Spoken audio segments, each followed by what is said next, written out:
nonpartisan think tank dedicated to promoting ideas that support diplomacy, constructive engagement, and prudent realism in international affairs. Canada's surface fleet, the backbone of the Royal Canadian Navy, is navigating a pivotal moment amid heightened geopolitical tensions. As aging platforms near the end of their operational lives and modernization timelines stretch into the future, urgent questions should be raised about the country's maritime readiness. From the Arctic and the Atlantic to the Indo-Pacific, Canada must confront a key question. Can its surface fleet meet the demands of modern sea warfare and long-term defense commitments? Today's panel brings together leading experts to explore the strategic, technological, and industrial dimensions of this important domain. Together, we will discuss the challenges and opportunities for rebalancing Canada's naval fleet to better acquire key naval capabilities, making the Royal Canadian Navy a more responsive, versatile, and flexible for modern sea warfare. I would like to remind our audience that you can engage with our panelists by posing a question in the chat box. I will be monitoring the box throughout our discussion, and we'll pick questions from there during the Q&A. I would now like to shift and begin today's discussion by introducing our panelists. First, I have Brian Santapira. He is a retired naval officer who served in the Royal Canadian Navy for 37 years. During his career, he held a series of appointments, including command of HMSC St. John's, Sea Training Atlantic, Canadian Forces Base Halifax, and Maritime Forces Atlantic. His staff appointments include Director General Navy Strategic Readiness, Director General Plans in the Strategic Joint Staff, and Chief of Staff of Canada's Joint Operations Command. He has a Bachelor of Commerce degree from Royal Roads University, a Master of Defense Studies from Royal Military College, and is currently completing a Master's degree in International Affairs at King's College London. After retiring from the Navy, Brian has focused on mentorship, working at the RCN's Navigation and Bridge Simulator in Victoria, and now as the exercise coordinator for the RCN's Distributed Mission Operations Center. Brian, welcome. Thank you. Next, I have Anthony Goode. After spanning a 35-year career with the Royal Canadian Navy, during which he commanded several ships, training Group Pacific and Royal Roads Military College, as well as holding appointments with NATO, and as Naval and Assistant Defense Attaché to the U.S., Tony joined CFN Consultants in the Atlantic in their aerospace and defense consulting practices. Tony provides advice to clients in the aerospace, marine industries, and shipbuilding, ocean technology, and the defense sector on business development, business strategy, and security-related matters. He is a member of the Canadian Forces Liaison Council that connects industry with the Canadian Armed Forces Reserves. He is also a director of the board of the Canadian Naval Maritime Trust, Memorial Trust, the Nova Scotia branch of the Naval Association of Canada, and a member of the board of directors of the Royal United Services Institute of Nova Scotia. Tony, welcome. Thank you. And lastly, we have Jeff Collins. Jeff is an assistant professor of political science at the University of Prince Edward Island, a former senior policy analyst at the Department of National Defense. He is the author of the 2024 book, Canada's Defense Procurement Woes, and the forthcoming book, Defending Canada in the 21st Century, a primer. He holds a PhD in political science from Carleton University, a Master's of Arts in Strategic Studies from the University of Birmingham, a law degree from the University of Aberdeen, and a BA from Memorial University of Newfoundland. Jeff, always a pleasure. Thanks, Andrew. Good to be here. So, gentlemen, welcome, and we'll just get right into it. And I would like to have, each of you deliver your opening remarks by answering, I think, what is definitely an important question when we look at the surface fleet of the Royal Canadian Navy, and that is, why is having a surface fleet important for a country's sea domain? What capabilities does it offer for contributing to deterrence, sea denial, and control operations? And more importantly, should Canada acquire more surface warships to improve its naval posture? Brian, we'll begin with you. Yeah, thanks, Andrew. And thanks to the Institute for hosting these talks. I think it's great to create that space where people can have these discussions and share ideas. As you say, we're at a pretty critical time in Canada's defense history, I think. And of all the time that I was in the Navy, this is probably the most threatening time to Canada's national interests. And so I think it's a great time to be having this conversation. Just a couple of weeks ago, I was at a Sea Power conference. Jeff and I were actually both there in the University of Calgary, and the points I tried to make there were we should start with strategy. And I won't take you through the points I tried to make in the 30-minute address I gave there, but in general, it comes back to the need for strategy. And I don't think we can talk about what's needed for the surface fleet without thinking about what are our national interests, what are those threats of the national interests, And then from there you come out with, ends, ways, and means of strategy. And so the point I made there was this, and national interests are still the same. It's sovereignty, it's prosperity, and it's maintenance of a rules-based international order that is favorable to Canada. What's changed a little bit are the threats. And so I argued in Calgary, and I feel really strongly that the number one threat to Canada's sovereignty, it's an interesting and nuanced threat. It's the fact that our allies in the United States might not have confidence that we can defend our share of North America, and our maritime estate and our airspace, that we can't defend those in a way where they don't have to do that defense for themselves through our space. And so, really, that is the number one threat to our sovereignty. We have to be able to stop that. What comes from that are air and subsurface threats to North America. Um, you know, Clearly from Russia, possibly from others like China, and then after that there are non-military threats to Canada's maritime estate, and then the last thing I think is about threats to the rules-based order, which creates a different demand for a surface fleet. When you come out of those three national interests, um, the ways of national strategy are pretty simple. We need a coordinated uh, way to monitor and defend our own airspace and maritime space, but that can act autonomously so that our allies need us. Don't just have us as a flag waver, but actually need us to play our part in that, which is different than how we've treated it, I think. And we also need the way to be able to autonomously defend Canadian water from non-military threats. And then thirdly, I think we still need to be able to contribute to international efforts to maintain the rules-based international order overseas against pure threats. So that takes me to my last little bit about in my opening about means of naval strategy. Those means of naval strategies haven't changed a lot, but they're more important than before. And I think if we were really honest about them, they're different in those three areas. So in defense of Canada's maritime estate, the only real threat to Canada's maritime estate, I think, no one's going to invade Canada, but there are threats through our airspace and from our maritime estate, and really that's submarines. And I think when we talk about the array of sensors, that's as important as the platforms in order to defend them. And then when we get to platforms, we get to one real truth about defending Canada's maritime estate from the ability to be used to threaten North America. You have to be able to interdict and take action against a submarine. And there's only one way in modern warfare to sink an enemy submarine, enemy modern submarine, and that's a heavyweight torpedo.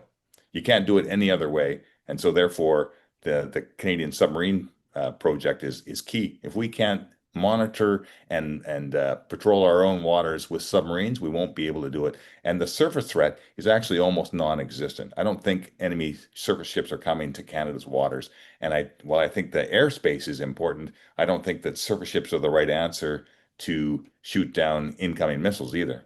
I think that's a sensor and a ground-based or a satellite-based system. So in the first and most important thing, it's going to be submarines are the key. In the second part about non-military threats, I think we're looking at the new plan for a Canadian coastal defense corvette. I think that's we've got to watch that space closely. I think the Navy's talking about the right things there. It's a more capable ship by a lot than the old MCDVs, but it's not at the highest end of warfighting, and we should be careful not to gold plate that solution too much. And then it comes down to the third part, which is the third priority, but still important. How do you contribute to an international rules-based order? This week, as I was saying before we started, I'm in San Diego. I'm helping plan a Canadian ship's participation in a fleet synthetic training. So simulation training that they'll do with the carrier strike group. And it's becoming really obvious to us as we do these events with the United States Navy, what it would take to contribute to a fight against a peer adversary in 2025. And it's a lot. The River class destroyer will deliver that capability to seamlessly plug in, but it's evolving all the time, and staying on top of that is really difficult. And the current fleet would be hard pressed to add real value in a fight today forward in somewhere like the South China Sea or in the Baltic. the threats now are in hypersonic missiles and in ballistic missiles. The threats are such that the radar system needed and the missile system needed and the communications, importantly, system needed are probably beyond what we need today. And the Canadian Navy is working hard to make sure that it's on top of it. But to do that is a high tech fight. So bottom line is, I think we still need the right things that the Navy's working at. Need those new submarines to defend North America from any threat. Need non high-end military constabulary forces, and you need highest end ships to deploy forward if you want to contribute to that rules-based international order. Thanks, Brian. Tony, I kind of want to pick your brain as well, just being a retired Navy officer as well. Do you agree with with what Brian has kind of laid out, or do you have a different interpretation just from your experiences? And given, like you said, the geopolitical threat that Canada's encountering, obviously with Russia in the Arctic, but also with our NATO commitments, and then as well for a much more growing, assertive Chinese presence within their own regional waters, but also with a growing interest potentially on, expanding their geopolitical footprint towards the Arctic. Why would a bigger surface fleet for the Royal Canadian Navy be important? And are there any capabilities that you foresee that we must focus on, whether it's the communication aspect of it, the command and control, as well as the sensors and detection mechanisms that the Navy can employ? I took a slightly different approach to this from what Brian said, and I fully support everything he said. I mean, where he was coming from. But I want to start with a quote from Julian Corbett, who everybody knows is one of the great naval strategists or maritime strategists in the past few centuries. And he said something in defense of British navalism, and I'm going to quote it.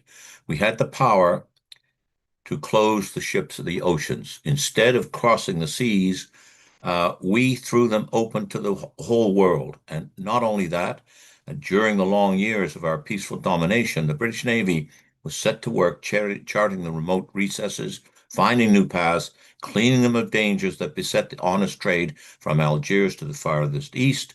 And all this was a gift to the world from which no return was asked.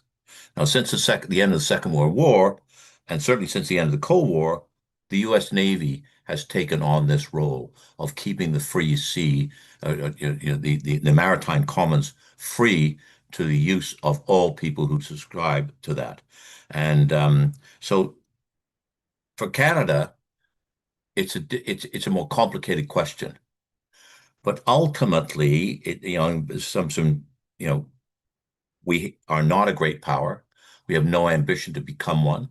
And therefore, we don't need to get out there and dominate the seas the way the Americans do. But somebody has to do it because in order to make sure that we maintain our access to the sea and what it can benefit, what it can do to us. So it all comes down to trade when you think about it. Now, Canada, around 70 to 75%, depending on what the number is, on a month, goes to the United States, and it goes that way via trucks or via pipelines. But that leaves 30 to 35% of the trade that comes into Canada. And it comes in because, we get ships from all over the world that come into three major ports across this country, and they deliver what we need and what we don't necessarily produce. And it also takes, about 30 to 35% of our exports. So if we didn't have free use of the maritime commons, we would be in trouble as an economy, and certainly in terms of the prosperity of our nation. The problem is in Canada that most of the residents, the vast bulk of our population lives in two provinces, Quebec and Ontario. And even though the sea comes in through the St. Lawrence Seaway, most of them have no idea of how much we depend upon the sea for our economic and personal reasons, a whole bunch of other things, etc. They just don't think about it, etc. And it's very difficult to convince them to spend huge amounts of money on a very expensive Navy, and what was it for? So if That's another one of your questions you had going forward. And how do you persuade, as I say, the vast bulk of the population? It's not an issue in the UK. It's not an issue in the United States, but it certainly is in Canada, despite the fact that we have the longest coastline in the world. But most people in Ontario and Quebec don't even think in those terms. Okay, so before you get to the composition of a surface navy, it's up to naval planners to determine what is required. And as Brian said, that all starts with a national strategy or defense strategy, etc. We don't have one, interesting enough, in Canada, which is, I think, a great lack. Therefore, planners within the Department of National Defense have to utilize their own experience and various documents being written within the department, etc., to determine how are we going to define what the missions are, because you have to have the mission defined before you say what the surface fleet is going to look like. Now, Brian talked about the threats and all the rest of it, but as I say, we also belong. We are an international country. We belong to the G7. That brings with it obligations. We're a member of the UN, a founding member of the UN. We're a founding member of NATO. We're into COSMO with the United States, and there's a number of other agreements that we've got, around the world. We're certainly a member of the Five Eyes, which links us with the Southwestern Pacific, etc. So if you start looking then at where we start from, you end up as again what Brian said. We get into, and I'm not going to define these in any order of priority, but defense of North America, the coastal defense, deterrence, defense of the maritime commons, as I defined them just a moment ago, which we need to contribute to, right? And then Arctic sovereignty, presence, humanitarian, etc. So when you factor all of those things in, then you come down to what do we really need at this stage of the game. And I'm not going to come back to submarines, because I agree 100% with what Brian said. If you're going to go after a submarine, you absolutely need another submarine to be able to do it. And I think the Canadian Patrol Submarine Project is the right thing to do at this stage in the game. It's about 20 years too late, but that's true of absolutely everything else when it comes to defense in this country, particularly over the last 10 years or so. But at least progress is being made at this stage in the game. So if we do need high-end combatants, such as the River-class destroyer, which will bring a great many capabilities which we're lacking at this stage in the game, such as AWW, a significant AWW capability, ASUW, and perhaps even more important is their ability to create maritime domain awareness, because of the sensor suite and the connectivity that ships of that size can bring to the fleet, etc. And Brian says it needs to be done autonomously, etc. And so you need comprehensive C4ISR suites in them ships. You also need to have a helicopter, which is going to extend its range, etc. And then so you can focus on all of these major missions at this stage of the game. And in your question, you asked, how many do you think we need? Well, back in the day, we probably need around 24 if you're going to maintain two task groups at sea for substantial periods of time, either in the North Atlantic or in the Baltic or in Southwest Pacific or wherever we want to deploy them. We're going to need, if you're going to do that, you need 24 to provide a significant presence in those areas. We also need, of course, to go along with that, long-range support ships such as the joint support ship. We're only buying two of those, but we have a hybrid one that the government built in Asterix. You could get another one of those in 18 months. That would be significant. You couldn't take it into harm's way, but certainly you could do something with a very, very short area. And we talked about corvettes. What nobody's mentioned, and one of the threats that could come into Canada by submarine, is mines. We have virtually no way of dealing with that in our littoral areas at this stage of the game. It would take just somebody saying, oh, by the way, I dropped a mine in the St. Lawrence this morning. You have no way of determining if that's there. You have no way of sweeping it if you do decide that it's there. So it becomes the very important capability which we have neglected for a very long time. So that's an area. So, and then the last thing I talked about the corvettes. I agree with Brian again. That is a very, very good capability, which would allow your high-end ships to be deployed in those areas which are very, very high threat, whereas these ships could be deployed closer into the continent and start looking after all of our littoral issues, which go all the way from the Caribbean up to the Arctic. And then, of course, we've got the AOPS to look at, for Arctic sovereignty. So that would be my sort of fleet mix. And the last thing I'd like to say, and it hasn't been mentioned yet, two things. One, unmanned surface vessels. We do need to start thinking about that, and we have not yet. The Americans are going just gangbusters into it, as of the United Kingdom and others, the Australians. We are just studying the issue at this stage of the game.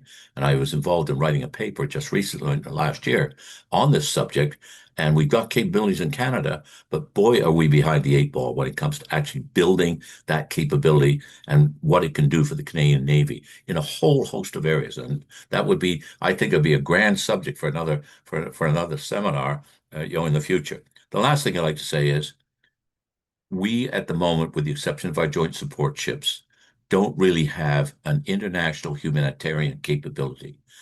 The Australians have got LHDs. The Americans, of course, got all kinds of ships. The British are debating what they're going to do. But those LHDs bring all kinds of capabilities to bear, both from a warfighting perspective, but also from the point of view of humanitarian operations. And there's always that need, an earthquake in wherever, floods in the United States, domestic issues within the islands in the Caribbean, etc. So a ship of that size, bring vast capabilities to us. And I know they're expensive, but not. I'll give you odds. They're cheaper to build than would be a River class destroyer by the time we're finished. So I think that's where I would go in this particular question that you've answered. But I support what Brian said as well. I just took it from a different perspective because it all comes down ultimately to trade, and trade determines the level of the economy, and the seas are absolutely intrinsic to that. And I haven't even mentioned fisheries. No, thank you, Tony. And I think it would be a complimentary thing to indicate to our audience listening or tuning in is that the majority of us, well, not the majority, but all of us, all of the panelists here today are actually located in the maritime. So this is actually a first for IPD's webinar where we actually have everyone talking today to actually have them in the maritime. So the whole component of understanding the prospect of maritime trade for us maritimers, I think it's not something lost. Jeff, we'll give you the last word for the opening question. Though, is there anything else that you come across in your research and your time with D&D, as well as just your academia career in terms of our surface fleet? Is it obviously we've heard that it is important, but there is that kind of structure. Okay, well, how can we get to the right composition for our surface fleet to actually matter within our national interest, but then also matter internationally where we can contribute to those international deterrence missions with NATO or our partners and allies in the Indo-Pacific? Yeah, I mean it's a tough act to follow Brian and Tony. They've really tackled it. I would say that when I thought we first gave these questions, the approach I wanted to tackle is more of the 30,000-foot historical lens, which is quite frankly this country's political geography. We go through long bouts of sea blindness in this country, particularly in the National Capital Region. And every once in a while, it becomes increasingly clear that A, we do have a coastline, B, it involves three oceans, and C, there's going to be a Navy in it. The question is whether it's going to be yours or someone else's. And our history has been punctuated by this. We just happen to be going through one of the longest spells in which we've not had to seriously consider the maritime dimensions of Canada. I suspect that if you were to ask most people, particularly where the brunt of the population lives within 120 kilometers of the U.S. border, about maritime, they would perhaps think recreational. They probably think about the Great Lakes. The idea that any of these waterways within the country or external are actually arteries of prosperity and security, I think is a concept beyond. And that's quite frankly been a product of just how fortunate we are to live in the part of the world we've lived in for so long. Other countries in the world, like Australia, Japan, UK, Vietnam, they do not have that luxury. And so we are coming headfirst into the political geography reality that is maritime security. But to your question, though, Andrew, is like it's one thing to recognize that, but what does that mean in terms of investments and capabilities? And that's the trickier part, especially when you're looking at lead times of 15 to 16 years on average to go from ideation to initial operational capability of a significant fleet. And that, by the way, includes the air domain, which is, of course, a significant enabler of the surface fleet. And the decisions we make today are going to pan themselves out maybe in a decade plus time when there's a different government in power, and some of the people making decisions now are long retired. It's a mix of hedging your bets. The initial plan right now, you have on the heavy end, river class destroyer, some sort of corvette. I've heard the term continental corvette thrown around recently. And then you have your AOPS. That's kind of your layer capabilities, and then of course you have your submarines, your P8s, Cyclone, or whatever the successor to the Cyclone is, and that's that's one way of hedging your bets of the fleet composition you need. Tony mentioned about the JSS. I've been on that for a while. You can look at Lead Mark 2050. You can go back to the original thinking around the JSS in the early 2000s. 3 to 4 was like the number identified by any of the planning that I've been made aware of. But when you live in a sea blindness society, you got enough money for two, so that's what you're getting. But one of the things I think that geography impacts our thinking of force structures that effectively we're building two mini navies. We have a Pacific one and an Atlantic one. And the distance to go from Halifax to Esquimalt is longer than it is to go to Esquimalt to Tokyo. And so when you think about the in-service support, the training, the capabilities, that's the cost of moving people even back and forth across the country. It adds up to the fact you're effectively creating two separate fleets and giving those different areas of the world, Indo-Pacific versus our roles in the North Atlantic, and factor in the Arctic, you're kind of going to look at even different fleet mixtures. I know, Vice Admiral Topshi qualified his comments recently about he was asked hypothetically a few German submarines and a few Korean submarines, and he got piled on by a lot of the commentariat. But he was onto something. He was onto something to say, listen, in a country this big, I'm interpreting it. It may just be that to solidify alliances in the North Atlantic, especially with rearm in Europe and pivoting our reliance away from the United States and to the EU, investing in German Type 212s may actually be a smart geopolitical move to make, in addition to a capability matrix. Factor in the fact, the Koreans on the other side of the continent, it may be the other way. I'm not saying two fleets is the way to go, but we have to really move beyond the simple dollar and cents, it costs too much, blah, blah, blah, and actually think more coherently about the strategic choices we have to make when we make investments. It's not simply about buying hulls. It's about also fomenting and cementing alliances with really countries we hope to operate when the chips are down in the decades to come. That's the type of thinking we need to get to. And yes, sovereignty isn't cheap. Turns out, and these are the type of questions we're slowly getting there. I think in the political commentariat, at least at a bipartisan level, but there's still this naggingness that we're still living in the 90s. And we're living with peace dividends. And not coming to grips with the historical changes that are afoot. So that's my rant. No, Jeff, that's incredibly welcome. I think the whole prospect of, like you indicate, sovereignty isn't cheap. I think that kind of is hopefully kind of making its way through Ottawa and then through not only the bureaucratic scene, but also through our political scene on the Hill. And I think as well, the whole concept of that you brought up, having an Indo-Pacific Navy and then a North Atlantic Navy, that kind of illustrates as well that kind of component that we don't really think about as well in terms of defense planning and when it comes to having a budget for defense, is that there is a replenishment issue as well. If there is an active conflict that's going to be high intensity, odds are is that these ships will be damaged. They'll have to be extensive repairs, or unfortunately, they may be lost at sea. And so, in our view, to maintain that kind of offensive and defensive posture in the maritime domain, you're going to have the capacity to replenish your naval fleet. So I think that's another kind of area that isn't really being discussed that much. But Jeff, this is why I like having you last, because you brought up Lee Mark 2050. You always have a good way of making us go to the next question, so that's perfect. So Tony, again, this is for everyone here, but we'll begin with Tony. Lee Mark 2050, the Royal Canadian Navy strategic concept. It emphasizes maintaining a high readiness of naval task group, which is a pillar of Canadian sea power. But in my opinion, I think Brian may have more to say on this. In an age of where we're seeing more distributed maritime operations, does the Royal Canadian Navy need to evolve into multiple smaller self-sustained surface action groups?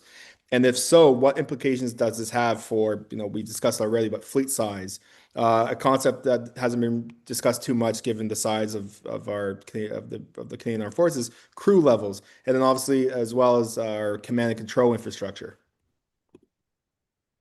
Yeah, it's quite the question, which begs the whole question of distributed maritime operations, such as those are now underway in Westpac and Europe, etc. But there's still a need for mass. You cannot get away from that in terms of to counter the tyranny of distance and to counter continuous attacks from land, particularly in the Western Pacific, where in any conflict, it's likely a great power who shall be nameless will go out there and start grabbing islands, as the Americans did in World War II, in order to attack the surface fleets coming in and protect any invasion in the mainland, etc. So, in my view, the minimum size for surface action group is three well-equipped warships at this stage in the game, and that would be the minimum.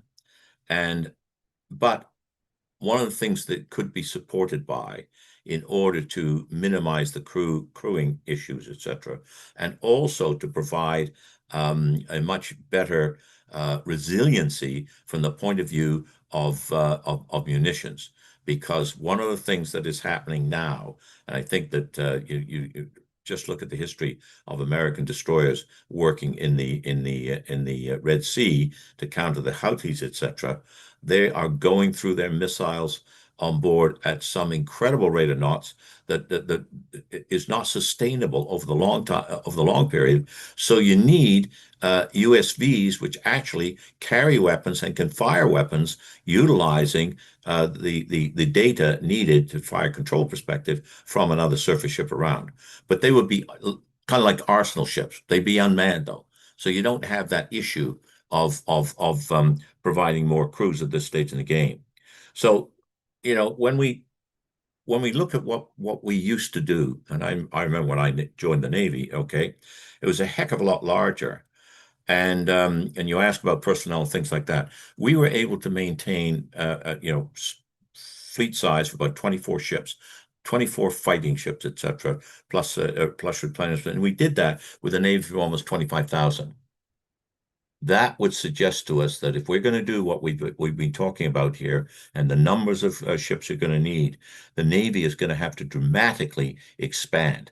And that's going to take some time, given the rate of recruitment. Now, Admiral Chopsy in his program of introducing sailors or potential sailors, for a year at a time, is working very well. But it needs to be expanded and expanded dramatically in order to get the kind of people and to expand the Navy along the line. And we could probably take lessons from what we did in Canada during World War II, which we went from 3,000 to 100,000 in the space of 6 years. But in the first 2 to 3 years, the Navy, went up exponentially. And that was because of the reserves and the capability of the reserves, etc. So we need to start looking at the way that we grow our Navy, deploy our Navy, and we need to start, I think, relying more upon reserves, which means increasing their size and their training, etc. And there should be some of the ships that we've been talking about here could be manned totally by the reserves, like AOPS. There's no reason why they couldn't be, because those they're basically, how can I put it? They're seaman focused, if you want, from that perspective. They're not weapons platforms per se. They could become that way, but they could be manned by reservists or part-time sailors or whatever. Anyway, my key point is we have to expand. Mass is critical to what we're doing at this stage of the game. And how do you achieve that? And how do we how can I put it, utilize technology to assist us in this regard? And that one of those things is USVs, which I mentioned in my earlier comments. And we need to start paying serious attention to that, because it's a hell of a lot cheaper to build an unmanned vessel than it is to build a fully manned one. That's for sure. And then it becomes a little more expendable. Okay. Thank you very much. Thanks, Tony. Jeff, we'll shift to you now. And, you brought up Leadmark 2050 and specifically when it comes to the joint support ship. So again, coming from your perspective and your experiences, what is your interpretation of Leadmark 2050? Is it still a relevant strategic concept, or does the Navy need to adapt it to reflect, the more modern aspects of naval warfare that we're kind of seeing that we're seeing expanded upon in the Black Sea, obviously with Ukraine, with drones, but then also what we're seeing with what the United States, what our allies are doing, and then also what China's trying to do with their naval fleet and their size of their navy. The crux of the geopolitical analysis that's laid out in 2050 not only still stands the test of time, has just been accelerated. It was of course Mark Norman who led the work on that, and deserves full credit for actually taking the RCN and actually thinking as an institution about what do the current and future threat environments look like, and it's largely upheld. I would say what's happened, of course, is the acceleration that great power tensions are back. They're not hypothetical. The international legal and organizational framework that's governed, underpinned by the United States, and particularly the United States Navy for the last 80 years, has a huge question mark on it. At a minimum, the allies are going to have to step up and do more. So that obviously means more investment. But so in that sense, diagnosis correct, but of course it was happening outside of any commitments of 5% GDP spending, any talk of, the Leadmark is very cautious on what the future submarine capability look like, which, it was 2016. That was the time. There was no money coming down the pipeline for replacing the Vic class. But now we're in a very different world. So I think, your question, Andrew, actually ties back to the opening remarks the three of us made about what is the fleet mix going forward. And it goes right back to Brian's original point, is you do need a blueprint to think about what you want your Navy to do, not just in terms of the investments in the surface fleet and subsurface fleet, but the armed forces interacts as an institution with itself, but also with other government actors. This gets to Tony's point. If a ship like we have right now, we have a commercial ship stranded up in the Arctic. It's the Coast Guard and Navy. They're going to be first in hand to deal with that. The local government, God bless the Nunavut authorities, but they lack the people and resources to respond to that. So, again, we're going to be a bit more broad in our understanding of what maritime security threats are on all three coastlines, in conjunction with reducing our reliance on the United States and doubling down on new relationships in the Indo-Pacific and Europe. It may just require a type of fleet mixture that we had not envisioned in 2016. So that I think that's why it's always been a decade since Leadmark 2050. I think it's time for a new strategy. A lot can happen in 10 years. So that's my plug. Thanks, Jeff. And Brian, we'll end this question with you. Given your experience specifically with distributed maritime operations, but also kind of building off Jeff's points of terms of understanding what the challenges and the scope and scale of the maritime operations are going to be along all three of our maritime coastlines, but also with our maritime obligations are in there with specifically for sea domain, with NATO and the different seas inhabiting the European region, but also with a growing strategic interest, if you will, with the Indo-Pacific, with the South China Sea, the Taiwan Strait. It does Lemark 2050, if it is kind of revised, if you will, does it have to have a better understanding that yes, we're still going to have conventional high intensity conflicts within the maritime domain, but there are also going to be low intensity unconventional gray zone kind of tactics, and that will ultimately influence how about our fleet structure will be composed and then also deployed within those operations. Yeah, thanks.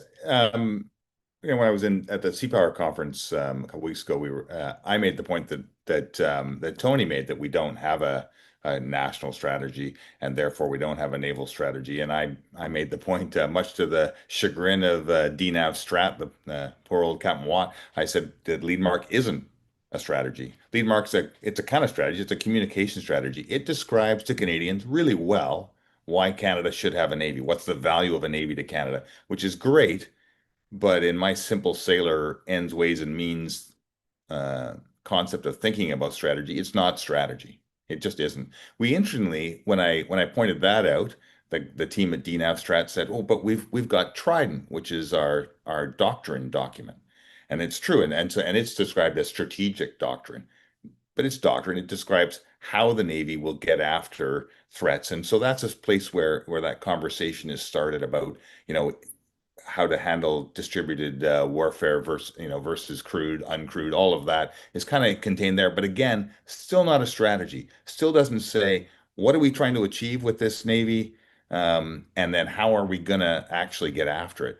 And I think, to cycle that back to Canada can't think about most of its naval warfare as having its own strategy for the third part I described. We could get after the first part partially, the defense of North America, and create a strategy for that, because it should be capable of being autonomous from the U.S. in order to make sure the U.S. values our contribution. It's got to be capable of acting autonomously. We should be able to sense everything in our water and our air by ourselves if necessary, but also able to contribute into a shared picture.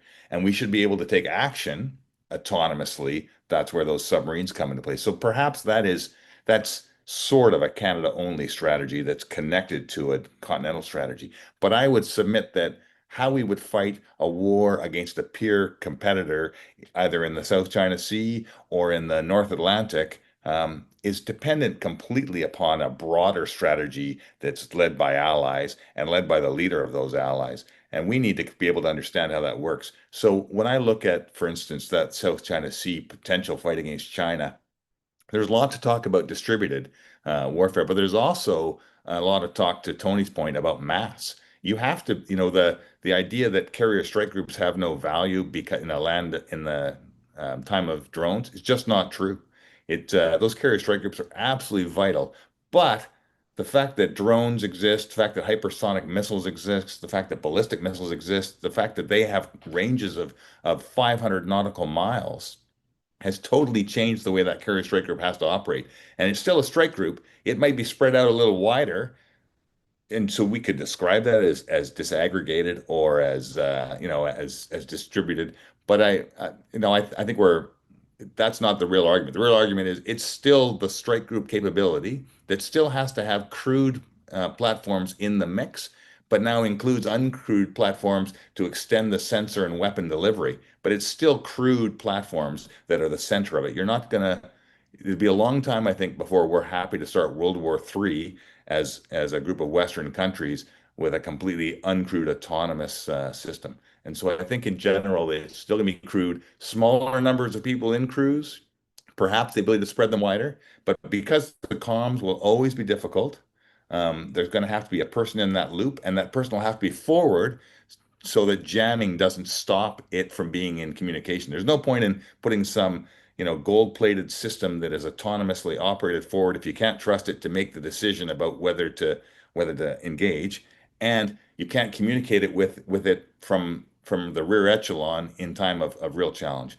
So we shouldn't think ourselves into some science fiction future, even if some of this seems like science fiction, which is going to be crude platforms. They're going to be forward.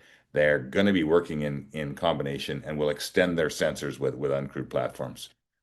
So lots of really fascinating place. And I think one of our biggest challenges is the Navy's gotten smaller and smaller and smaller. Um, the number of people available to think about these things gets smaller and smaller. There's just not enough people available to do force development and think about what does that river class destroyer really need to be capable of. How do we keep adding to it as technology changes? If you don't have enough people with that experience, you're not going to be able to stay on top of it and capable of acting with allies. Oh, one last thought on this, just before I toss it back to you. The perhaps the most important thing in all of this isn't the ship, uh, and isn't even the crews that we get. Perhaps the most important thing is a Canadian ability to have an industrial defense base that can develop this as we go. And that industrial defense base needs a talent pool of people capable of operating, and developing this in Canada. I think if we go back to, like, I love Tony's quote about Julian Corbett. I've been doing a bit of studying just because of the master's degree that I was working on out of King's College, and it's in this exact period of post-Napoleonic War to World War One, and I think the lesson for me was Britain loses that lead not because it's not interested in trade, and not because it's not interested in sea power and dominance. It loses it because it loses its industrial base in comparison to Germany and the United States. And so, the West has lost its lead on that badly. It needs that. It needs to compete at the industrial base level if it's going to be able to deter peer competitors who have an industrial base better than us. No, that's great, Brian. Thank you so much. I now want to shift attention a little bit. We've been focusing on the grand kind of strategic, doctrinal kind of perspective of a surface fleet for the Royal Canadian Navy. I now want to focus in a little bit more and actually focus on, sea warfare, because obviously when you have a Navy, yes, there is going to be a contemplationary role for it. There is going to be, potentially a humanitarian role for it. But at the end of the day, if you're going to defend your sovereignty, if you're going to defend your maritime routes, your territorial integrity from aggression, you're going to have a very solid capability base within that Navy that can execute, very offensively and defensively for sea warfare. So, again, question for everyone, and this time we'll start with Jeff. What critical capability gaps currently exist in the Royal Canadian Navy surface fleet, particularly in anti-submarine warfare, anti-air warfare, or anti-surface warfare? And how has the Navy attempted to resolve these deficiencies? Has these solutions been successful in your opinion? And what are the notes that we have to take forward when we begin planning our force development for future sea domain capacity measures? Yeah, thanks, Andrew. Great question. The Halifax class began, as you may recall, as a ASW, anti-submarine warfare, conceptualized during the Cold War, when that was the functional role that we carved out for ourselves within NATO, going back to the Second World War. The 1990s onwards were a time of expeditionary conflict, missions, everything from entire spectrum of humanitarian assistance to off Libya, coordinating strikes with rebels in Misrata. In the Halifax class, it really became a bit of everything all at once, put into one ship, especially once the Iroquois class were removed, and then the Halifax class went through the refit in the mid 2010s. They got a limited land strike capability, for example, which was a lesson learned from a number of these operations and from allies in the 90s and 2000s. In some ways, not to ignore your question, Andrew, the River class destroyer is really kind of answering the question in terms of really substantively taking on significant capabilities in anti-submarine, in air defense, in the potential land attack, subsurface attack. It's a reflection of a country the size of ours is that we can't not have multiple mini fleets of billion plus dollar ships doing different things. We do. I know it's always a criticism of the procurement process, and it's a fair critique, but it needs to reflect the operational reality. Is that we do need ships to do a bit of everything really really well. And that's why our Type 26 version is different than the Aussies and the Brits. Whereas the Brits are more thinking about taking their Type 26 and fitting into the carrier battle groups, and the Aussies are more focused on their version complementing a number of other surface combatants. So we're not in that same situation. So I would say the River class destroyer are answering that in some ways. But again, to kind of step back and think about, okay, what are the full suite of capabilities you need to enable an effective surface fleet? Submarines, absolutely. The decision to purchase the P8s, highly, highly welcomed. Not to say, not just on the allied interoperability base, but just because we're buying 16 of them, which is, fingers crossed, 15 to 16. I keep seeing that number thrown around. That always makes me cagey. That could be the lower end or the high end. So in terms of, is there a critical gap right now? I guess. I mean, but the Halifax class have kind of taken on the brunt of what we need to do to kind of bridge the introduction of the River class, and beyond the conversation about what do we need to do autonomously to secure our northern half of the continent. We do operate in an allied framework when we leave Canadian waters, whether that's in the Indo-Pacific or the Atlantic. And our ability to plug and play in with carrier battle groups of the U.S. Navy, work alongside the Germans, the Brits, the Australians, like that's always going to be the value add. So whether we have a full in-depth capability in one aspect of say anti-submarine warfare versus air defense, we're going to be with our partners and allies who hopefully can also augment and bridge that gap. But that doesn't mean we should hold back. I don't know if that's the right answer, but that's my assessment. No, thanks, Jeff. And we'll shift to Brian.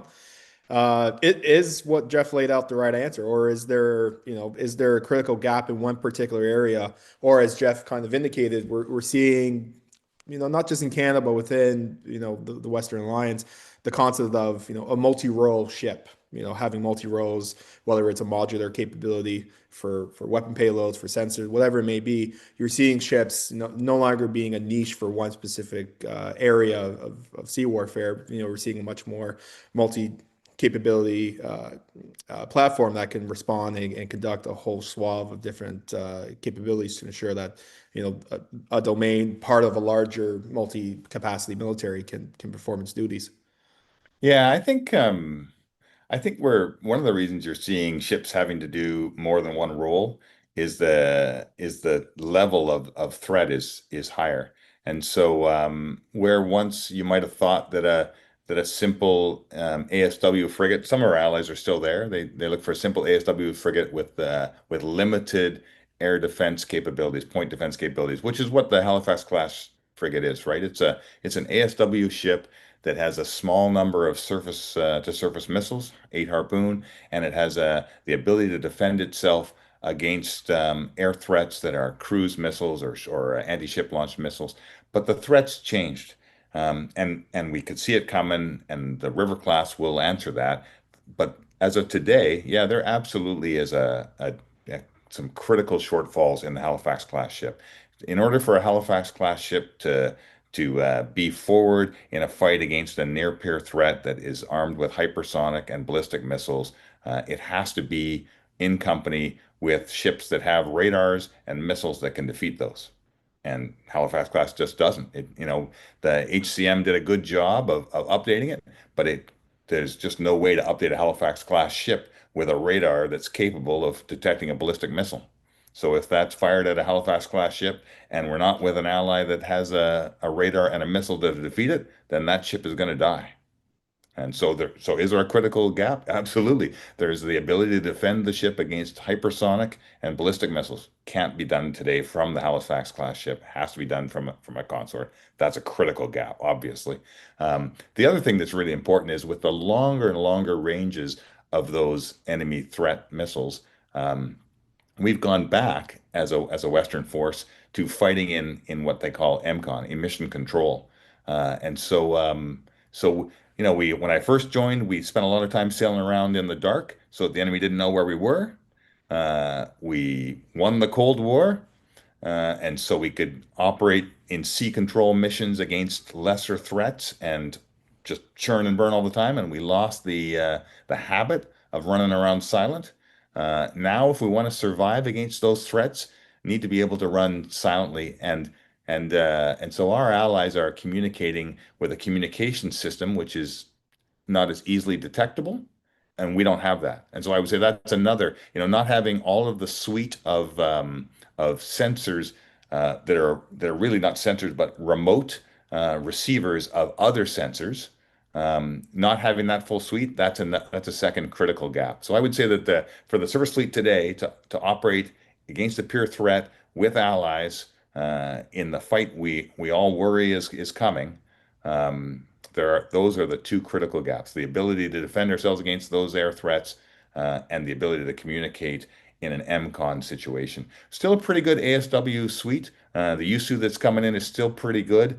But again, if the submarine threat is a nuclear submarine with a double hull, the P8 will do a great job of detecting it, but a lightweight torpedo fired from a P8 or from a ship is not going to sink that submarine. Only a heavyweight torpedo. You need a big explosive, and the only way that a explosive that big can be launched is from a submarine underwater. It's just too heavy. You can't drop it off a ship or out of an aircraft. And so I think that's another critical gap that we recognize that's not as necessarily as important for the away fight in concert with allies, but for the defense of North America. So I'd say those are the three biggest gaps in my opinion. And you'd add another small one that Tony brought up, which is mine warfare.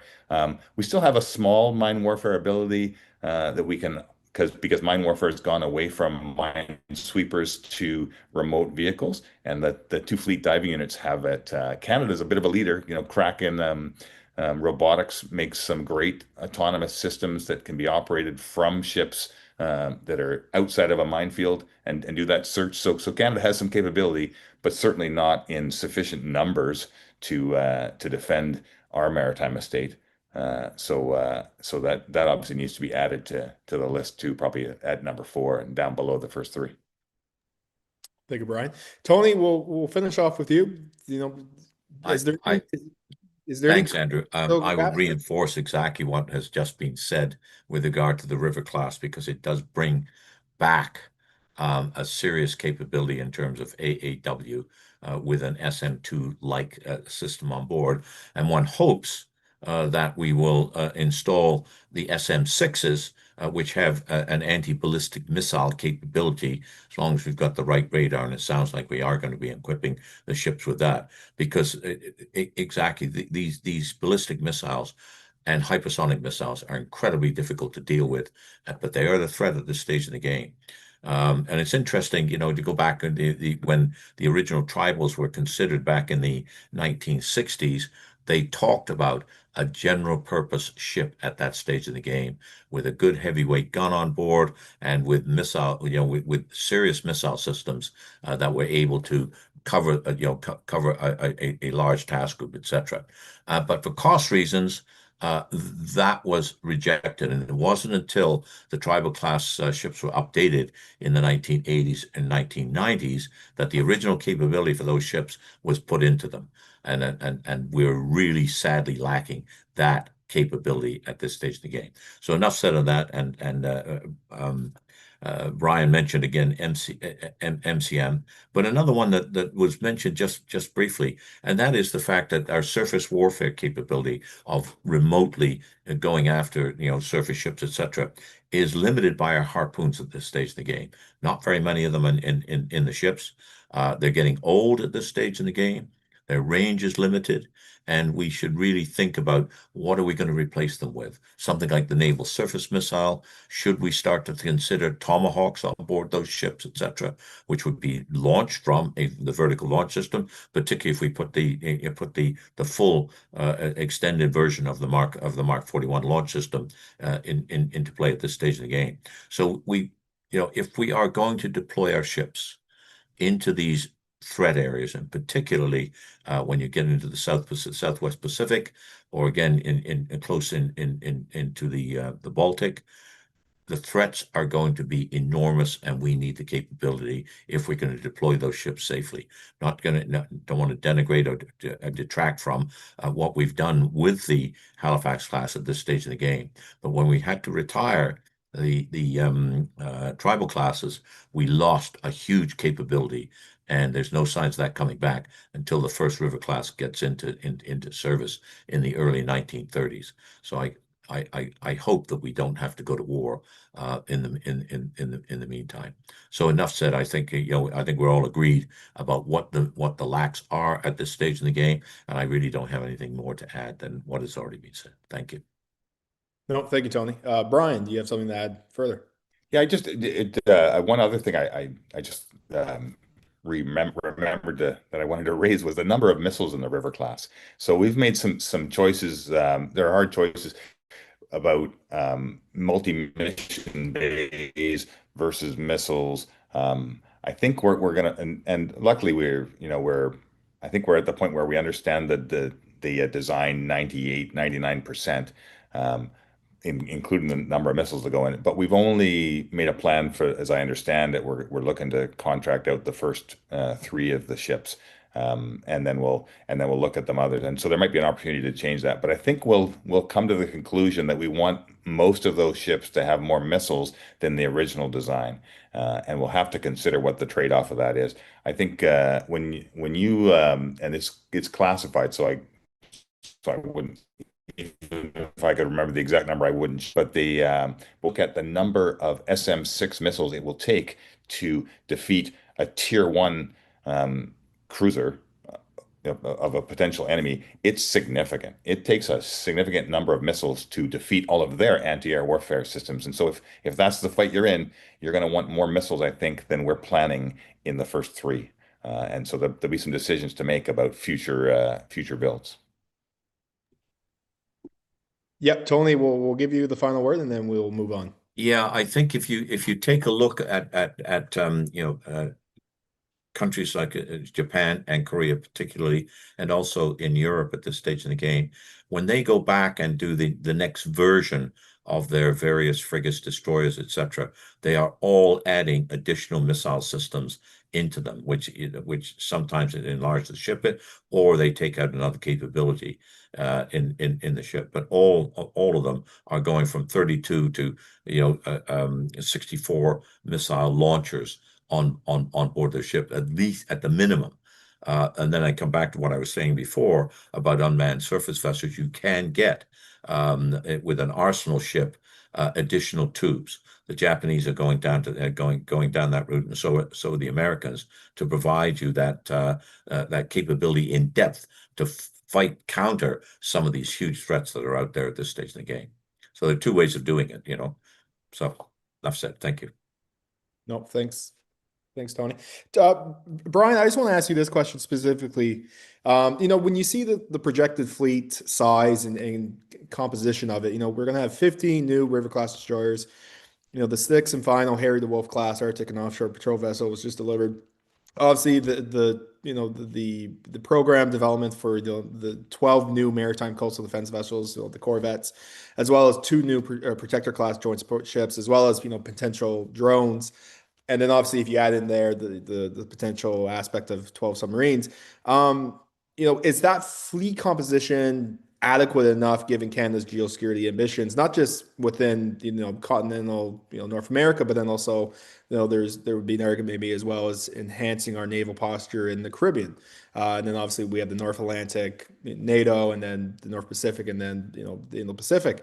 Would the future fleet composition that I just listed there, do you think that's adequate, or do you think there should be a case, as has been brought up a few times, of having or adopting a high-low mix approach where you're combining fewer larger surface combatants with large numbers of smaller, cost-effective, whether it be corvettes, fast attack crafts, guided missile patrol boats, or even more accessible and more powerful drones to decrease any kind of deficiencies we may have in our naval posture?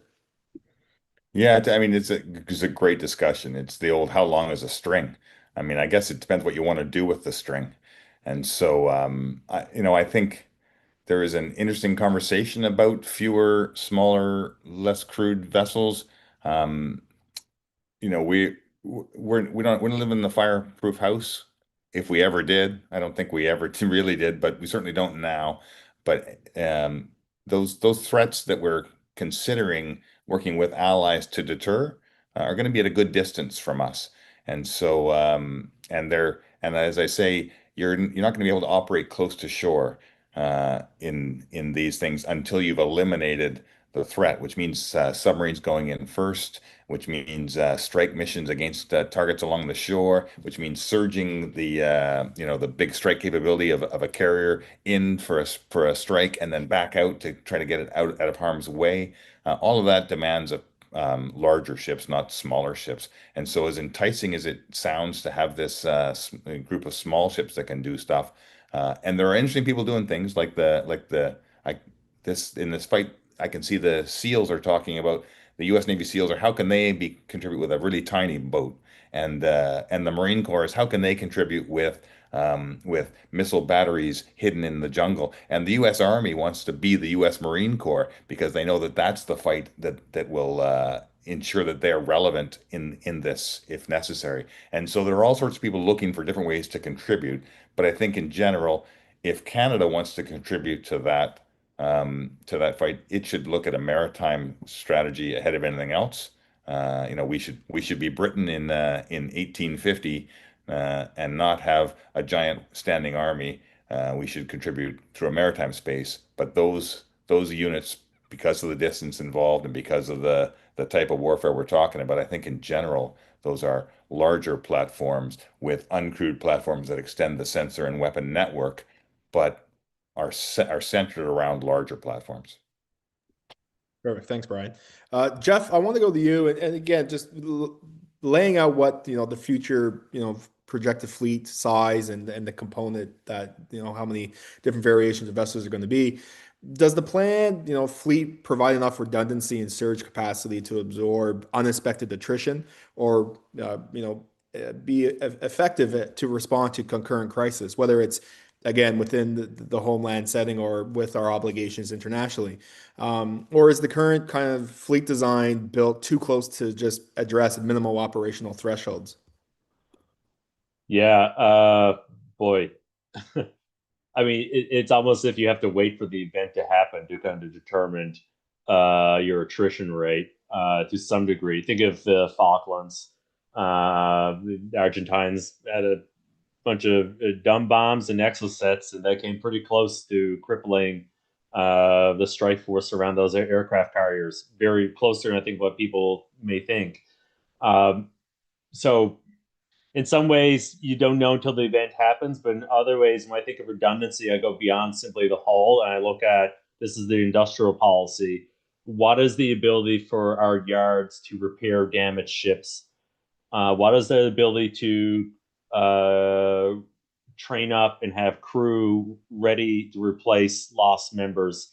What is the ability to ensure that there's a supply chain to show that the yards actually have the material to repair the vessels and to make munitions? It's simply beyond simply the hull. Well, that's certainly important, but how do you sustain the fight after the first shots are fired? And I honestly, to that question, Andrew, I think the national shipbuilding strategy is the right start in the right direction. But it's got to be beyond that. That's where I know someone had some questions in there about industrial policy. It really gets back to a whole of society approach to redundancy and sustainability. You can't just focus on one specific armed service or one set of capabilities in that armed service. It's to be able to marshal resources to sustain, to take the blows and continue on. Um, we're not there yet. We're starting, at least internally, before I left National Defense, starting to think like that. At least the government's starting to think like that. But the munition supply program does not. It's not based. It's so focused on limited amount of munitions, really geared towards the army. Go back to Brian's point and Tony's point, but all those vertical launch capabilities in the River class destroyer. Once you fire all those missiles, what do our stocks look like? Can we replace them? Do we have? No, I saw Tony shake his head. He's right. We can't. And when the chips are down, each country is going to look out for itself to ensure that it will meet its own supply and demand. And so we shouldn't be surprised that when we buy capabilities in the munitions side from close allies, that they're going to think about understandably meeting the demands of their own navy. So whether we exhaust them or not, that's on us. So that's the kind of redundancy type of framing we should really be thinking about. Not less about getting into the guesstimates of like how many hulls would we lose. I mean, I'm not saying that's not important, but really, like how do you sustain the fight in a multi-threat environment, whether it's from UAVs, cyber attacks, like that's the new one. A type of cyber attack that can cripple the systems, communications or weapons or otherwise on a river class destroyer or other vessel. Like, how do you build redundancy for that? Like that's the type of lens we need to apply.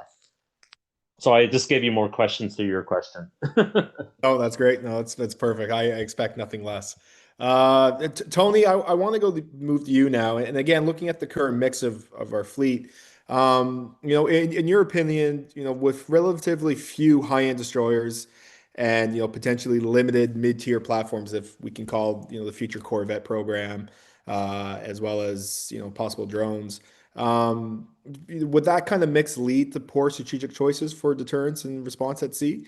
And would reversing, say, certain roles for certain platforms, say using the river class destroyers for low intensity patrols, and if Canada decides to acquire smaller crafts for major combat operations in high intensity fights, would that ever be considered, depending on the threat threshold, or would that weaken the Navy's effectiveness?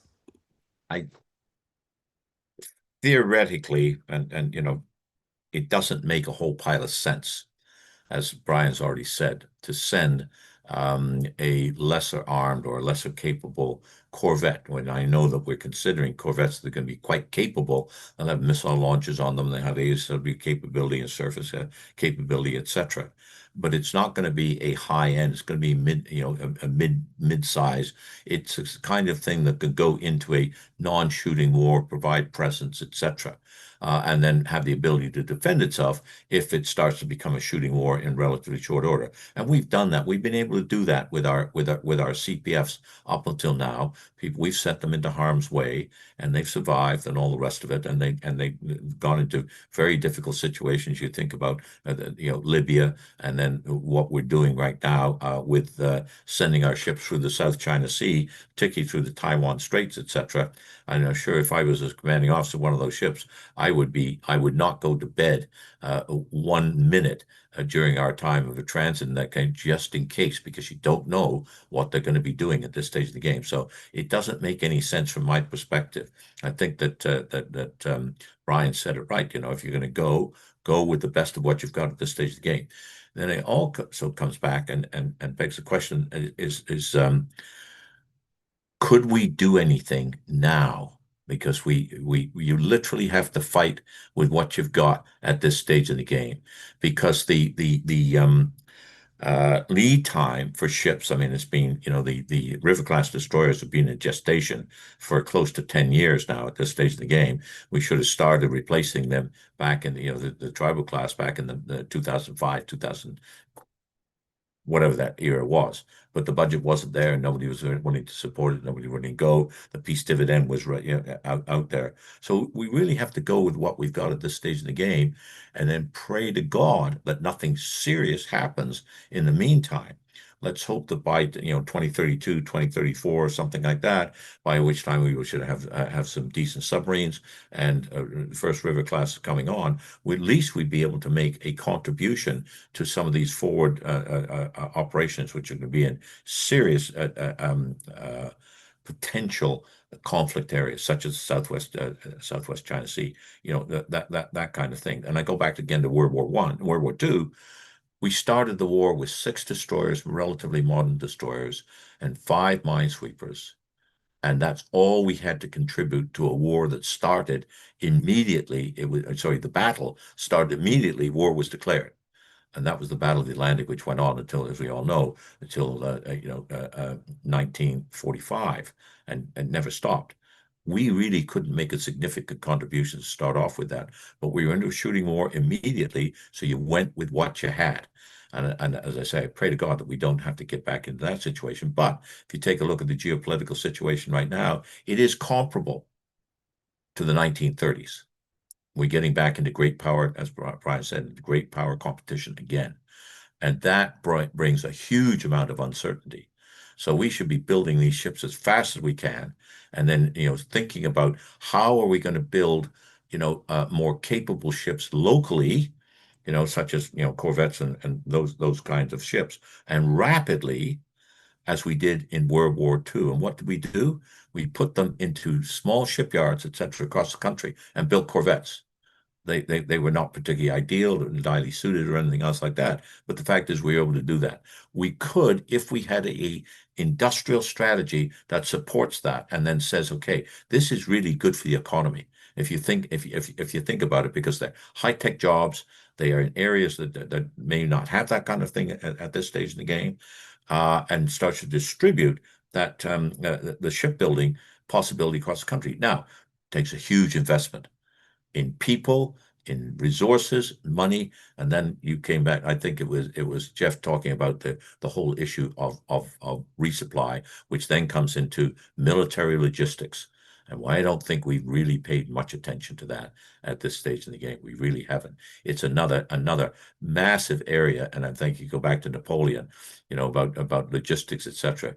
Absolutely critical to the success of any military operation. And again, you go back to why did it take so long to invade Europe? And it was all about logistics and controlling the sea lines of communication between North America and Europe, and particularly England. That took a very long time to get to because we hadn't thought about it before. Now we know we should be thinking about it. We should be developing an industrial strategy that involves all aspects. I mean, maybe we don't need to go to high-end fighters or something like that, but certainly ships of the level of corvettes, et cetera, could be built in Canada and in more yards than we're willing to contemplate at this stage of the game. And then build up our ammunition capability by, if necessary, buying the rights to produce SM2s or SM6s here in this country. And we could do that. We could do that. We've got the technical capability to do it. It's the political will and the money to make that happen. Enough said. Thank you. No, thank you. I want to, before we get into the Q&A, just very rapidly, we've been discussing a lot and kind of hinting at the corvettes. And the DND has obviously put forward the Canadian multi-mission corvette, which Jeff has you've indicated, you've heard the coastal continental corvette project. So Brian, I'll start with you. We've hinted at the corvettes here and we've indicated where they could be useful. But when we see Sweden, Finland, as well as some other allies investing in their corvette capabilities, especially in the evolving naval posture of a modern sea, potential war that may happen, what key security or defense challenges would a Canadian multi-mission corvette be designed to address? And, is there a potential maybe as well to have one designed specifically for, say, continental security, and then maybe have a separate design which still builds off the one we prefer, but then it's more heavily armored. It has more offensive and defensive capabilities when it comes to weapons and sensors and radars. Is that like a possibility at all that you foresee? I think the Navy is pretty focused on that platform, the concept of that platform for continental defense. I think it's about extending the sensor network for that first threat, which is somebody using our maritime estate to threaten North America. So they would, a ship of that size would be a useful ASW sensor. It's not delivering the kill, as I say, because it's not able to launch a heavyweight torpedo, but then no surface ship or aircraft is. So I think that piece is there. It fills the gap about how do you get mine countermeasure capabilities out to where they need to be. I think it fills the constabulary role capability pretty well. There's some self-defense capabilities in it, but it's never gonna be big enough in today's technology to carry a radar capable of detecting the sort of the highest end air threats. It's just not going to be big enough. And so, you could deploy something like that forward if it was protected by another ship, or if you were willing to just take a gamble and say, yeah, why would they waste those missiles on a ship this small? Maybe they just wouldn't. But that's a big gamble with a group of Canadians. If I was commanding the Navy or a politician in Canada, I wouldn't want to turn to the parents of those crew and said we took that gamble with your sons and daughters. So in general, I don't see that continental defense ship as having a big role forward because it can't defend itself against the current threats of a peer competitor. Perhaps the mine countermeasure job, if it's protected by other ships. Thank you, Brian.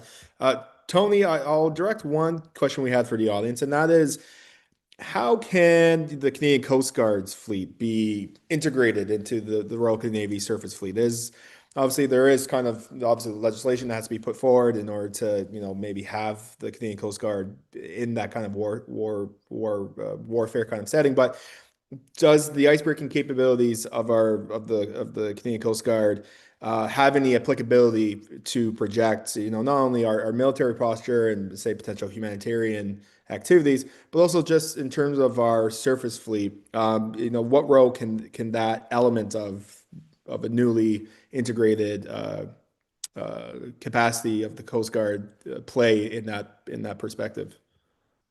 I think that the key role, and I'm not sure that they would have a huge applicability outside of North America. But what they can really contribute to is increased maritime security, increased maritime domain awareness in our own waters, etc., particularly in the Arctic, when they get a couple of class 5 icebreakers, etc., which are now under contract, one on the West Coast, one on the East Coast at this stage of the game. So I think that their role in terms of maritime security, maritime awareness, maritime presence, particularly in the north, and again off the coastal Labrador and those kind of areas, which are not, they're north from our perspective, but they're really not Arctic or anything else. They're subarctic, if you want to use those terms. So they can contribute to that. But there are some issues associated with the Coast Guard. The Coast Guard has been determinedly non-armed and non-willing to be integrated into naval operations at this stage of the game. So I think that what has been done initially is, I think, the right thing to do. There are a lot of bureaucratic obstacles to move ahead and increasing their capability and their role in terms of providing maritime security and maritime presence and all the rest of it. Not the least of which is the fact they're unionized, and actually the Coast Guard has 3 fleets, one on the East Coast, one in Quebec, and another one one in the Great Lakes, and another one on the West Coast, and they don't really talk or integrate very well at this stage of the game. And then also there's money. the Coast Guard has been, I wouldn't say starved, but they sure as heck don't have the kind of resources that D&D has in terms of in-service support for their ships, the way that the integrated approach to maintaining ships, etc. They don't have that at this stage in the game. And I say they've been determinedly anti-cooperative in terms of working with the navies in the past. Now they become part of D&D. I think it's going to become easier, but there are going to be a lot of bureaucratic obstacles to overcome to integrate their operations further. But I think that the right move has been made to start off with. And then they said, well, we don't want to arm them. Well, I remember in my earlier days, fisheries patrol ships, particularly on the West Coast, were armed. They had a small gun on board, and it was, I think it might have been a 3-inch or something like that, but they actually were armed. Now they've all gone at this stage in the game. But so why couldn't we bring that kind of approach? Don't arm them heavily or anything else like that. But it helps. It's like the MCDVs don't have anything. It helps to have a small gun on board because it intimidates those that are easily deterred by the presence of that kind of thing. And that doesn't take very much. And if they don't want the Coast Guard to operate it, we'll get naval reservists to do it, on board the ships, that kind of thing. Just as on board Asterisk, you got a naval contingent. And maybe there'll be a naval contingent to do those kind of unpalatable things to the Coast Guard's perspective on board Coast Guard ships. I don't know how that's going to work out, but I am encouraged by the first step. But there's a lot of bureaucratic obstacles to overcome. And I hope that the Coast Guard sees this as a positive move forward as opposed to a negative one. And I think they will when D&D starts to assign some of its resources to help some of the Coast Guard's methodologies and their lack of money that they've had in the past for maintenance, for logistic support, those kind of things. Okay. I think it's a positive move. They got a long way to go, though. No, I echo that, and I think the decision to incorporate into D&D definitely has a lot of potential going forward.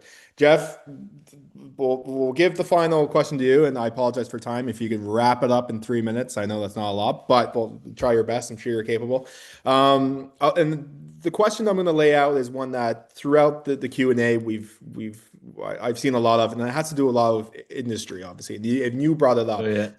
Specifically, Canada's national shipbuilding strategy. So my question to wrap up this webinar is, to what extent is Canada's national shipbuilding strategy constrained by politics and bureaucracy versus, say, operational needs? And how can Ottawa balance domestic shipbuilding priorities with the need for, speed and capability in acquiring new platforms? And should there maybe be discussions going forward where if Canada doesn't have the labor force, doesn't have the supply chain management, it doesn't have the weapons manufacturing capacity, is it one of those things where we may have to approach international partners like we are doing for the submarines to purchase off the shelf to, resolve any kind of problems we have to accelerate fleet renewal? 3 minutes? Okay. All right. I'll give it a crack. Okay. So, National Shipbuilding Strategy 101. What was it set up to do? It was set up to avoid the boom and bust cycles of shipbuilding, ensure continuous shipbuilding, right? That is a trade-off. So if you wanted to keep the yards open and they're working, by default, if you're not willing to put more money in to build more ships, you're going to have to slow down the production queue to keep the yards open, right? Great peacetime thinking, because it was about getting back a capability that we had lost, and in that sense, the first 10 years were essentially getting the human resources in place, getting the yards in place, literally rebuilding an industry from scratch. It's almost if you're recreating the auto sector after shutting it down. You're learning how to do this again. Now we're seeing ships being rolling off, particularly with Irving and Halifax. They're onto the Coast Guard version of the ops now, and then of course they've also been looking as beginning work on the River class and C-SPAN. They'll be doing a number of Coast Guard projects in addition to the JSS or New Protector class. And then, of course, we had a third yard entered into the NSS framework, and that's Davie in Quebec. So all to say is on the politics side, anytime you're spending large amounts of public money, there's going to be political lens and constraints on it. We live in a democratic society. That's just the way it is. It's the way it should be, to be frankly. The question is, what are the trade-offs are going to be are needed to meet the urgency of the times with the very much unpeace-like conditions we are in. In that case, it's about accelerating production. So it depends on what yard you're looking at. With Irving, I would humbly submit, especially between C-SPAN and Irving, it's definitely in the healthier position. Davy is in a different situation. They, of course, have partnered, or rather, I should say, have merged, pick your terminologies, with Finland, with a shipyard in Finland, and are also involved in Texas. That is an interesting collaborative model, sharing icebreaker protection IPs, joint production, potentially, the so-called ice pack. That's kind of like a value add that Canada can bring to the table in terms of the collaborative space when it comes to shipbuilding, and that's something that should be welcome. But at the end of the day, yards need orders, and they need money to make those orders happen, to put the supply chains in place, etc. So this kind of, it's an interesting way to bring right back to one of your earlier questions, is what does the fleet mix look like for Canada? It gets in those conversations about how many ships you want and when do you want them. Uh, in that case, that really opens up whether, okay, do you want to do off the shelf? And by the way, off the shelf is kind of a misnomer. Every country builds a navy or designs it to meet its needs. So maybe off the shelf for us wasn't when it was being designed in, say, Germany. So all to say, is that there are no easy answers to this question. It's all about trade-offs. If you want to move away from still stick to avoiding boom and bust, but accelerating, the production, you're going to need to pump a lot more money into it. So that's my initial 3-minute spiel. I can talk longer with this. I can recommend a book on it, actually. By all means, by all means. So, gentlemen, this was great. I think what we've covered here is, again, in the time frame that we had. I think that the audience and anyone that's gonna rewatch this webinar, hopefully can take a lot out that rebalancing and rearming the surface fleet of the Royal Canadian Navy isn't an easy undertaking. That it is going to take a lot of, as we all have indicated, a whole of government approach, whether it's industry or political resolve, supply management within labor forces and across this country in terms of indicating what kind of mix of a Navy force we want. Some things, well, obviously we haven't discussed, drones, and as well as weapon capabilities that these ships are going to have. Great topics to have, maybe potentially for a future webinar. I will let you all know. And for those wondering, we haven't discussed too much about submarines. IPD back in April did do a webinar on submarines, so I do encourage everyone to check that out if you want to see what some leading experts did discuss when it came to Canada's submarine project. So lastly, before we conclude, I would just like to extend my gratitude to the audience for joining us this evening and for providing questions that contributed to our discussions. And lastly, just want to inform everyone again that this webinar is recorded and it will be published on IPD's website. And I encourage everyone to subscribe to IPD's newsletter and as well as follow IPD on social media for any updates on future roundtables. And with that, thank you very much and good night. Thanks. Take care, everyone. Take care.